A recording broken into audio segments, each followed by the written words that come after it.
जब मन खराब हो तब बुरे शब्द ना बोलें, क्योंकि खराब मन को बदलने के मौके बहुत मिल जाएंगे, लेकिन शब्दों को बदलने के मौके फिर नहीं मिलेंगे। नमस्कार दोस्तों, आप सभी का स्वागत है अपने चैनल दीपू क्लासेस में। और जैसे कि आज तारीख हो गई है हमारी 18 जुलाई, तो हम लेकर आए हैं आपके लिए 18 जुलाई का रिलेटिव जितना भी करंट अफेयर है उसका एक छोटा सा सेशन। इस सेशन में टॉप 10 मोस्ट एक्सपेक्टेड क्वेश्चन लिए जाएंगे जो आगामी प्रतियोगी परीक्षा में आपके लिए काफ़ी मददगार साबित होंगे। तो बिना किसी देरी के स्टार्ट करते हैं आज का सेशन। तो आज का पहला क्वेश्चन है, उत्तर प्रदेश के मुंडवाडीह रेलवे स्टेशन का नाम बदलकर क्या रख दिया गया है? तो इसका हाल ही में कहा गया है कि मतलब कहाँ का ये पहले रेलवे स्टेशन था, तो ये बनारस का रेलवे स्टेशन था। इसी के बारे में पढ़ते हैं। तो रेलवे स्टेशन ने मुंडवाडीह रेलवे स्टेशन का नाम बदलकर बनारस कर दिया गया है। और टॉप 5 में जो बदले गए नाम हैं उसका भी करंट अफेयर यहाँ पे डिस्कस कर लेते हैं। मोहाली अंतर्राष्ट्रीय हॉकी स्टेडियम का नाम बदलकर किसके नाम रखा गया है? तो ये बलवीर सिंह सीनियर के नाम पर रखा गया है। उत्तर प्रदेश के झांसी रेलवे स्टेशन का नाम बदलकर रानी लक्ष्मीबाई कर दिया गया है। भारी उद्योग और सार्वजनिक उद्यम मंत्रालय का नाम बदलकर अब भारी उद्योग मंत्रालय कर दिया गया है। किस शहर के गोरेवाड़ा चिड़ियाघर का नाम बदलकर बाल ठाकरे कर दिया गया है? तो ये नागपुर का कर दिया गया है। महाराष्ट्र के औरंगाबाद का नाम बदलकर अब संभाजी नगर कर दिया गया है। तो ये फैक्ट सारे के सारे इंपॉर्टेंट हैं, याद रखिएगा। बढ़ते हैं अगले क्वेश्चन की ओर। दुनिया के सबसे बड़े तैरते सौर पैनल फॉर्म का अनावरण कहाँ किया गया है? तो ये सिंगापुर में किया गया है। इसके बारे में पढ़ते हैं। सिंगापुर ने दुनिया के सबसे बड़े तैरते सौर पैनल फार्मा में से एक का अनावरण किया है। यह परियोजना देश द्वारा जलवायु परिवर्तन से निपटने में मदद करने के लिए 2025 तक अपने सौर ऊर्जा उत्पादन को चौगुना करने का लक्ष्य को पूरा करने के प्रयासों का एक हिस्सा हो जाएगा। सोलर फॉर्म सालाना लगभग 32 किलो टन कार्बन उत्सर्जन को कम करने में मदद करता है, जो सड़कों से 7,000 कारों को हटाने के बराबर है। कहा जाए कितना एक कार्बन उत्सर्जन कम करता है, तो लगभग 7,000 कारों के कार्बन उत्सर्जन के बराबर। यहाँ पे सिंगापुर की बात हुई है, तो इसके बारे में इंपॉर्टेंट फैक्ट पढ़ लेते हैं। सिंगापुर एशिया महाद्वीप में स्थित है। सिंगापुर की राजधानी सिंगापुर सिटी है। सिंगापुर की करेंसी सिंगापुर डॉलर है। सिंगापुर के राष्ट्रपति का नाम हलीमा याकूब। सिंगापुर के प्रधानमंत्री ली सिन लुंग। अगले क्वेश्चन की ओर चलते हैं।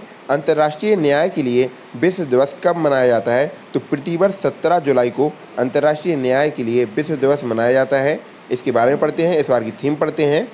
अंतर्राष्ट्रीय न्याय के लिए विश्व दिवस हर साल 17 जुलाई को अंतर्राष्ट्रीय न्याय और अंतर्राष्ट्रीय अपराध न्यायालय ICC के काम को मजबूत करने के उद्देश्य में मनाया जाता है। और इस बार की अगर थीम की बात करें तो इस बार की 2021 की थीम हो जाएगी social justice in the digital economy. और जो टॉप महत्वपूर्ण दिवस हैं करंट अफेयर के, वो भी यहाँ पे डिस्कस कर लेते हैं। तो वैश्विक मातृत्व दिवस प्रतिवर्ष 1 जून को मनाया जाता है। तेलंगाना स्थापना दिवस प्रतिवर्ष 2 जून को मनाया जाता है। विश्व साइकिल दिवस प्रतिवर्ष 3 जून को मनाया जाता है। इस बार की थीम अगर कहा जाए तो uniqueness versatility and longevity of the bicycle as a simple sustainable economical and renewable mode of transportation. विश्व पर्यावरण दिवस प्रतिवर्ष 5 जून को मनाया जाता है। बहुत ही इंपॉर्टेंट क्वेश्चन, बार बार आने वाला। और इस बार की अगर थीम कहा जाए तो पारिस्थितिकी तंत्र की बहाली, इकोसिस्टम रिस्टोरेशन। संयुक्त राष्ट्र रूसी भाषा दिवस प्रतिवर्ष 6 जून को मनाया जाता है। बढ़ते हैं अगले क्वेश्चन की ओर। हरेला पर्व किस राज्य से संबंधित है, या फिर कहा जाए किस राज्य में मनाया जाता है? तो ये हमारा उत्तराखंड में मनाया जाता है। इसके बारे में पढ़ते हैं। तो हरेला उत्तराखंड के कुमाऊं क्षेत्र में मनाए जाने वाला एक पर्व है। यह पर्व श्रवण के महीने में बारिश के मौसम यानी मानसून की शुरुआत का प्रतीक हो जाएगा। हरेला पर्व उत्तराखंड के अतिरिक्त हिमाचल प्रदेश में भी मनाया जाता है। और यहाँ पे ये हरियाली पर्व के रूप में, या फिर कहा जाए हरियाली पर्व के नाम से मनाया जाता है।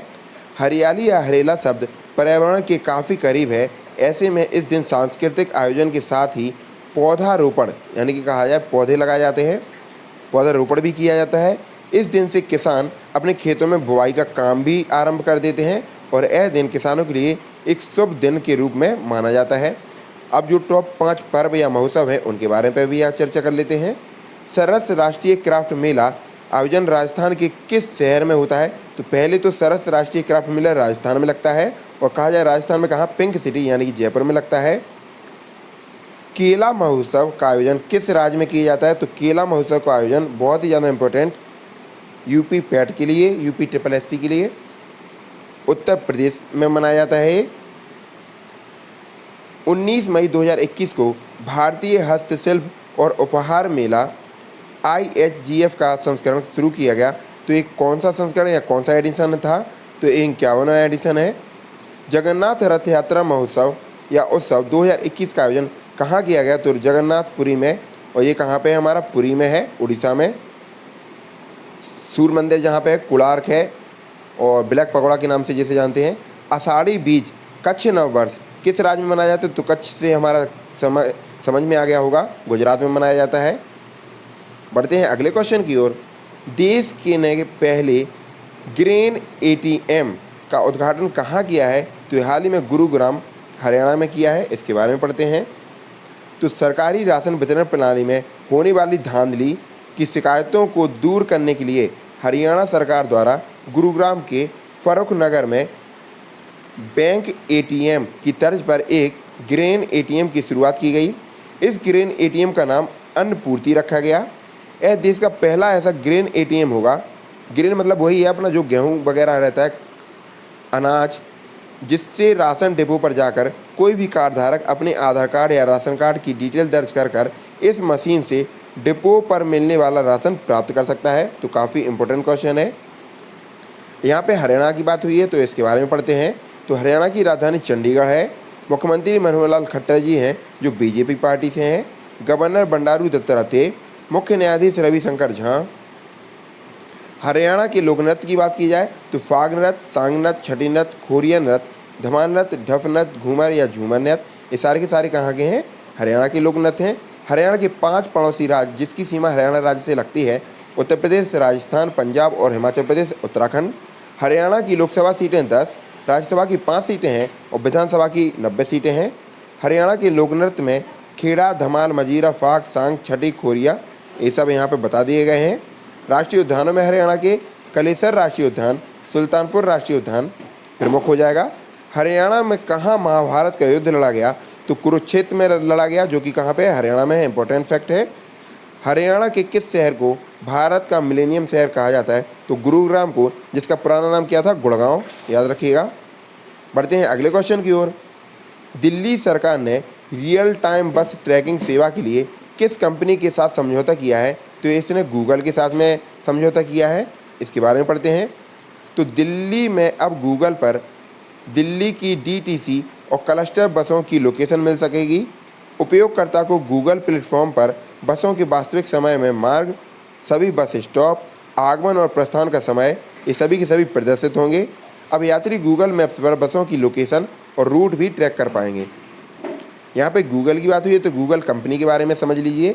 गूगल अमेरिका की बहुराष्ट्रीय टेक्नोलॉजी कंपनी है जिसकी स्थापना 4 सितंबर 1998 में हुई, जिसका मुख्यालय कैलिफोर्निया USA में है। संस्थापक संगे ब्रिन लेरी पेज हैं। CEO भारतीय मूल के सुंदर पिचाई और CFO रूट पैरेट हैं। अगर बात करें पेरेंट कंपनी क्या है तो अल्फ़ाबेट इंक है, याद रखिएगा। बढ़ते हैं अगले क्वेश्चन की ओर। चीन से लाए गए मोंग फ्रूट की खेती किस राज्य में शुरू की गई है? तो ये भारत के हिमाचल प्रदेश में की गई है। इसके बारे में पढ़ते हैं। तो हिमाचल प्रदेश के कुल्लू जिले में चीनी मोंग फ्रूट की खेती शुरू की गई है। इस फल की खेती करने वाले मोंग के नाम पर इस फल का नाम मोंग पड़ा है। मूल रूप से चीन में पाए जाने वाला यह पौधा पहली बार देश में उगाया जाएगा और यह पौधा इसलिए खास है क्योंकि इसके फल से मिठास से एक बढ़िया विकल्प तैयार किया जाता है जो खासकर शुगर के मरीजों के लिए लाभदायक माना जाता है। तो जो मधुमेह के पेशेंट होते हैं उनके लिए काफ़ी सहायक होता है। क्वेश्चन नंबर 8 आपके सामने। किस राज्य की सरकार ने गर्भवती महिलाओं के लिए कोविड टीकाकरण अभियान मातृ कवचम को लॉन्च किया है? तो केरल की सरकार ने लॉन्च किया है। इसके बारे में पढ़ते हैं। तो कोविड-19 संक्रमण के खिलाफ राज्य की सभी गर्भवती महिलाओं का टीकाकरण करने हेतु केरल सरकार के अभियान मातृ कवचम यानी कि मातृ का कवच का हाल ही में जिला स्तर पर उद्घाटन किया गया है। गर्भवती महिलाओं के टीकाकरण हेतु विभिन्न सरकारी अस्पतालों में स्पॉट पंजीकरण किया जाएगा। गर्भवती महिलाएं गर्भावस्था के दौरान किसी भी समय कोविड वैक्सीन प्राप्त कर सकती हैं। क्वेश्चन अगला, कौन सी कंपनी 16,600 करोड़ रुपए अब तक सबसे बड़ा आईपीओ लॉन्च करेगी? तो ये पेटीएम कंपनी करेगी। इसके बारे में पढ़ते हैं। तो आईपीओ का अगर कहा जाए तो इनिशियल पब्लिक ऑफरिंग। देश की सबसे बड़ी digital payment provider company Paytm ने 16,600 करोड़ रुपए के आईपीओ के लिए मार्केट रेगुलेटर सेबी को आवेदन भेजा है, मतलब सेबी बैंक को भेजा है। इसमें 8,300 करोड़ रुपए के ताज़ा शेयर होंगे, जबकि ओएफएस के जरिए 8,300 करोड़ रुपए के शेयरों की बिक्री की जाएगी। अब तक का यह सबसे बड़ा आईपीओ होगा। देश में अब तक का सबसे बड़ा आईपीओ कोल इंडिया लिमिटेड का था। इसके पहले 2010 में कंपनी ने इसके जरिए 15,000 करोड़ रुपए से अधिक की राशि जुटाई थी, लेकिन अब पेटीएम 16,600 करोड़ की राशि जुटा रहा है। भारत में शेयर मार्केट को कौन रेगुलेट करता है? तो ये सेबी करता है, जिससे इसने परमिशन मांगी है। स्थापना की बात करें अगर पेटीएम की, तो पेटीएम की स्थापना 2010 में हुई। मुख्यालय नोएडा में है। उत्तर प्रदेश के सीईओ विजय शेखर शर्मा हैं और संस्थापक भी विजय शेखर शर्मा हैं, याद रखिएगा। बढ़ते हैं अगले क्वेश्चन की ओर। आज का last question, Urdu points and rights James और डेक्कन पुस्तक हाल ही में लॉन्च हुई है, तो इसके लेखक कौन है? तो जे.एस. इफ्तिखार द्वारा ये लिखित है। अब top 5 current book and author के बारे में भी यहाँ चर्चा कर लेते हैं। तो how India boats and what it's mean पुस्तक के लेखक प्रदीप गुप्ता जी हैं। अनदर डोजन स्टोरी पुस्तक सत्यजीत रे द्वारा लिखित है। द बेंच पुस्तक मेघन मार्कल द्वारा है। बंगाल 2021 अन इलेक्शन डायरी पुस्तक दीप हाल्डर द्वारा, और एलिफेंट इन द बॉम्ब पुस्तक कल्कि कोचलिन द्वारा। तो काफ़ी इंपॉर्टेंट क्वेश्चन है, याद रखिएगा, सारे के सारे फैक्ट इंपॉर्टेंट है। अब इन्हीं 10 क्वेश्चन का रिवीजन कर लेते हैं। उत्तर प्रदेश के मुंडवा डी रेलवे स्टेशन का नाम बदलकर बनारस रेलवे स्टेशन कर दिया गया है। दुनिया के सबसे बड़े 33 सौर पैनल का अनावरण कहाँ किया गया? सिंगापुर में। अंतर्राष्ट्रीय न्याय के लिए विश्व दिवस कब मनाया जाता है? तो प्रतिवर्ष 17 जून को मनाया जाता है। हरेला पर्व या हरियाली पर्व किस राज्य में मनाया जाता है? तो उत्तराखंड में। देश के पहले ग्रेन एटीएम, मतलब अनाज का एटीएम का उद्घाटन कहाँ किया गया? तो गुरुग्राम हरियाणा में। दिल्ली सरकार ने रियल टाइम बस ट्रैकिंग सेवा के साथ कौन सी कंपनी के साथ समझौता किया है? तो गूगल के साथ। चीन से लाए गए मोंक फ्रूट की खेती किस राज्य में शुरू की जा रही है? तो हिमाचल प्रदेश में। किस लिए की जाएगी? क्योंकि इससे जो शुगर उत्पन्न होता है, मतलब जो मिठास रहती है, वो शुगर के पेशेंटों के लिए काफ़ी मददगार साबित होगी। किस राज्य की सरकार ने गर्भवती महिलाओं के लिए कोविड टीकाकरण अभियान मातृ कवचम को लॉन्च किया है? तो केरल की सरकार ने किया है।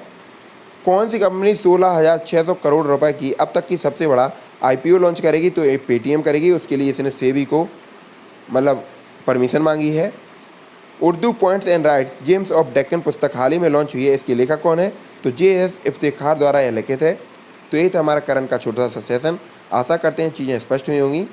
अगर चैनल पर नए हो तो प्लीज़ चैनल को सब्सक्राइब कर लें, लाइक करें सेशन को, कमेंट करें। ऐसे ही हंसते रहें, पढ़ते रहें, मुस्कुराते रहें। बाय बाय, टेक केयर, जय हिंद। मिलते हैं अगले सेशन में, तब तक के लिए धन्यवाद।